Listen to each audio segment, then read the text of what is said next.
In today's video, I'm going to teach you how to add a gradient overlay to Squarespace background images.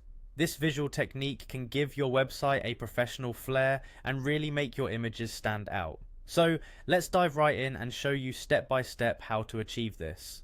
First things first, you'll need to start by logging into your Squarespace account. This is where all the magic begins. Once you've accessed the Squarespace login page, simply enter your credentials as you normally would. If you often find it easier to use a streamlined process, there's a handy option available. You can click on the Continue with Google button, making it quick and efficient if you're logged into Google on your browser.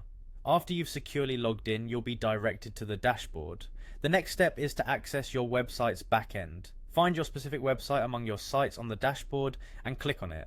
This allows you to delve further into the customization options available for your particular site. Once you're in, it's time to head over to the Pages section. It's straightforward to access. Simply look for the Pages option in the side panel. After you're in the Pages section, you'll want to locate the Website Tools option.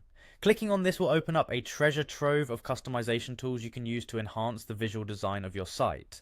Here, look for the Custom CSS section, a powerful tool that allows precise design modifications. Now comes the creative part, the CSS code. Once you're in the Custom CSS section, you'll need to type in or paste the CSS code that applies the gradient overlay to your background image. You might already have a design in mind, perhaps a subtle fade or a bold color statement.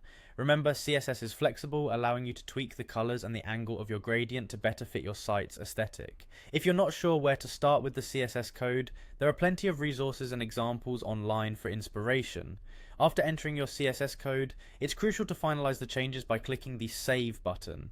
Ensuring that you save your work will update your website with the new design. A quick click secures all your hard work and transforms your vision into reality. Always double check how the gradient looks across the different pages of your site to make sure it fits well with your overall design. Sometimes a small tweak can make a big difference. In conclusion, adding a gradient to your Squarespace website doesn't require hours of coding or design expertise. Just a few simple clicks and a bit of creativity are all it takes to give your site a fresh, dynamic look. Thank you for tuning in, and I hope this guide helps you on your website design journey.